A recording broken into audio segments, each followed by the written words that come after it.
الا بغيتي تشوف دي ريزولطا في حياتك، اي حاجه كديرها حاول ديرها بالماكسيموم اللي انت قادر عليه. قرا الماكسيموم اللي انت قادر عليه، خدم الماكسيموم وتريني الماكسيموم، حيت هذاك شويه ديال الانرجي اللي انت كتكيس عليه هو اللي قادر يبدل لك حياتك. ما توقفش، فهمتي؟ ملي تكون الوقيته صعيبه وتكون نتايا فهمتي مضغوط بالحياه وبنادم وفهمتي كلشي كيشوفك شوفه ديالك كي داير المسطي، جست كيب غون، ما توقفش، لان الله غيسر لك بزاف د العيبات. غدير حاجه وحاجه غتوريك حاجه وحاجه غدير لك حاجه، وواحد الوقيته غتوصل غادا تشوف باللي داكشي اللي كنتي كتحلم به ولا عندك واقع يومي. في هذه الحياه هذه تزاديتي بوحدك وغتعيش داكشي اللي كتب لك الله وغادي تموت بوحدك. وفي هذيك الرحله ديالك في الحياه عندك جوج ديال الخيارات، يا اما غتبقى حياتك كلها لاعب دور الضحيه وكتبكي، بابا ما دارش ليا، ماما ما دارتش ليا، المعلم ما قالش ليا، البلاد ما عطاتنيش، ولا غادي تكون تبكي ومن صغرك وانت كتقلب على لوبورتونيتي فين كاينه وغادي تتبعها. الوقت اللي كتضيعو وانت كتشكى الا خدمتي فيه دماغك غادي تلقى الحل. ما غاديش تقدر تزيد لقدام الا ما زيرتيش راسك.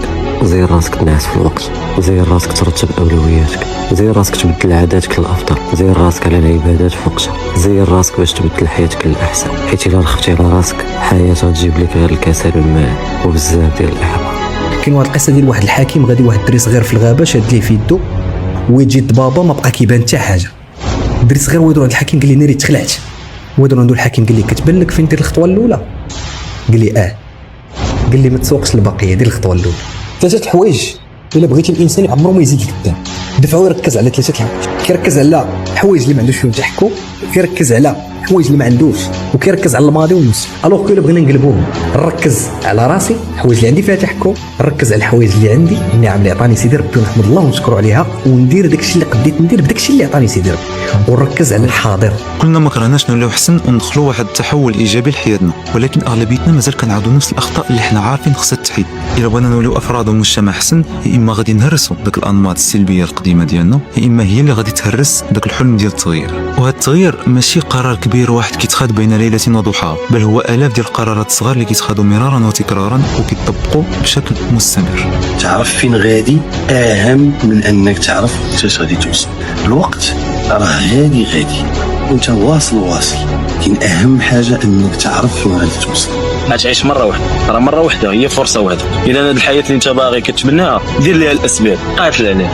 ملي كتكون الفوق كلشي طاير بك، كطيح لتحت كيعرفطوا ويزيدوا. اذا عندك انت فورس مونطال والايمان بالله عز وجل ورضات الوالدين كتعاود توقف وكتسير، ما عندكش بقيتي في الارض.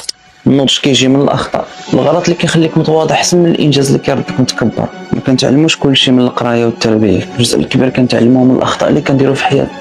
حاجه وحده نوصيك عليها، عمرك تعاود نفس الغلط جوج مرات. شحال من حاجه كتبان لنا زوينه ما حدنا ما كنفكروش فيها بالعقل، ونهار كنفكروا فيها بالعقل كتخسر بزاف من الجمال ديالها.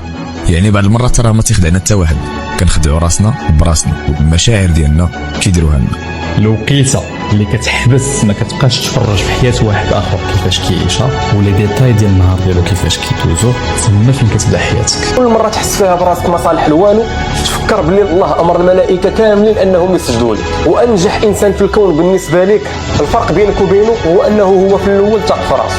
ما تنساش بلي الله مسخر لك هذا الكون كامل باش توصل لاي حاجه بغيتيها.